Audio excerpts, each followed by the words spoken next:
Hello বন্ধুরা, চলে এলাম চিড়িয়াখানার নেক্সট পার্ট নিয়ে। আসলে ভিডিওটা অনেক বড় হয়ে যাচ্ছিলো, তাই দুটো পার্টে ভাগ করে দিলাম।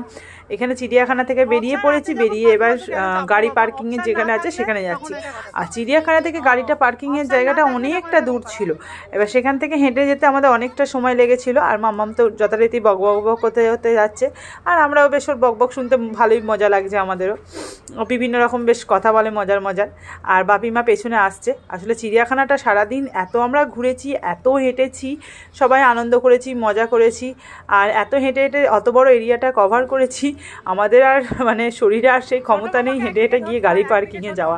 দেখুন ওইখানে যে সাদা রঙের বিল্ডিংটা দেখতে পাচ্ছেন, ওইখানে গাড়িগুলো রাখা আছে। চিড়িয়াখানা থেকে প্রায় আমাদের কম করে 20 মিনিট হাঁটতে হলো। আমরা নাই ঠিক আছে হাঁটছি, আর বাপিমার অবস্থা একটু খারাপ হয়ে গেছিলো। আর দেখুন মামামের কথাগুলো শুনছে বয়স্ক লোকরাও। মামাম এত বক করছে, বয়স্ক লোকটা দাঁড়িয়ে হাসছিল মামামের কথা শুনে। ওরাও বেশ মজা নিচ্ছিল যে পুচকিটা কত পাকা কথা বলে। দিয়ে আমরা দেখুন হেঁটে কী করবো, আমাদেরও সময়টা কাটাতে হবে তো। তারপরে ওখানে গেলাম গাড়ি পার্কিংয়ে, ওখানে দিয়ে গাড়িতে উঠে আমাদের খানিকটা রেহাই হলো। দেখুন চোখ মুখের অবস্থা দেখুন, একটু রেহাই হলো। এবার আমরা চিড়িয়াখানার সামনে দিয়ে দেখুন ব্রিজটা ক্রস করে চলে গেলাম। আর এই দেখুন চিড়িয়াখানার সামনেটা, আর কত অজস্র লোক দেখুন, কত সবাই দেখতে এসছে। দেখুন বিকেল হয়ে গেছে, এবার বন্ধ হবে, তখন 3:30 মতো বাজছিল। এবার সবাই বেরিয়ে পড়ছে, যে যার এবার বাড়ির উদ্দেশ্যে রওনা দেবে। সারাদিন সবাই ঘুরেছে, মজা করেছে, পশু পাখি তো দেখেছেই, তার সাথে খাওয়া দাওয়া ঘোরা সবই আছে।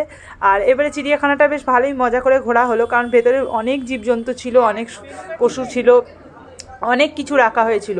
আর পরিষ্কার পরিচ্ছন্নও ছিল, কিন্তু লোক ছিল অত্যাধিক, ওটাই একটা চাপের বিষয় ছিল। তারপরে তো খিদে পেয়ে গেছে, সেই সকালে পরোটা খেয়েছি, এবার সন্ধে হয়ে গেছে, এবার কিছু খাওয়া হয়নি। আর সেরকম দিয়ে একটা হোটেল দেখে দাঁড়ানো হলো।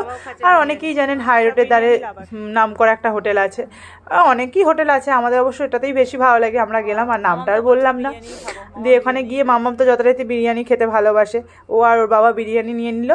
অবশ্য একটাই নিয়েছিল, দুজনে ভাগাভাগি করে খেলো। পরিমাণটা অনেকটা দিয়েছিল, তাই জন্য দুজনে বেশ ভাগাভাগি করে খেলো। আর ওরা বিরিয়ানি খাচ্ছে, এবার সবাই কিছু না কিছু টুকিটাকি নিচ্ছে। আর ওখানে মা সিঙ্গারা খাচ্ছে, মা আবার বিরিয়ানি পছন্দ করে না, আর তাই জন্য মা সিঙ্গারা খাচ্ছে, ও আর বাবা বিরিয়ানি খাচ্ছে। আমি নিয়ে নিয়েছি চাউমিন, আমার ফেভারিট জিনিস। আর ভাই ও খাচ্ছে রুটি আর তরকা, বাপিও তাই খেয়েছে রুটি আর তরকা। এবার সবাই মিলে বেশ জমিয়ে খাওয়া দাওয়া করলাম। আর রান্নাগুলো মানে এত সুন্দর ছিল, মানে ধারণারও বাইরে। আমার এত খিদে পেয়েছে, দেখুন হাম করে খাচ্ছি। কি করব, সারাদিনে সেই সকালে পরোটা খেয়েছি, আবার সন্ধেবেলা খাচ্ছি। সারাদিন সেরকম কিছু খাওয়াই নেই, শুধু হেঁটেছি আর হেঁটেছি, তাহলে খিদে তো পাবেই বলুন, এত হাঁটলে। তারপরে এখানে হাম করে সবাই মিলে খেয়ে নিলাম। রান্নাগুলো দারুণ ছিল। খাওয়া দাওয়া করে আবার উঠে পড়লাম গাড়িতে, এবার রওনা দিচ্ছি সোজা বাড়ি। আমাদের বাড়ি থেকে কলকাতা ডিস্টেন্সটা অনেকটা, প্রায় ধরতে গেলে 2.5-3 ঘন্টা জার্নি, যদি কোথাও না দাঁড়াই। আর যদি জ্যামে পড়ি তাহলে তো অবস্থা আমাদের খারাপ। এখানে এবার বাড়ির দিকে রওনা দিচ্ছি। সারাদিন খুব মজা করলাম, খুব সুন্দর ঘুরলাম। ভিডিওগুলো কেমন লাগলো জানাবেন।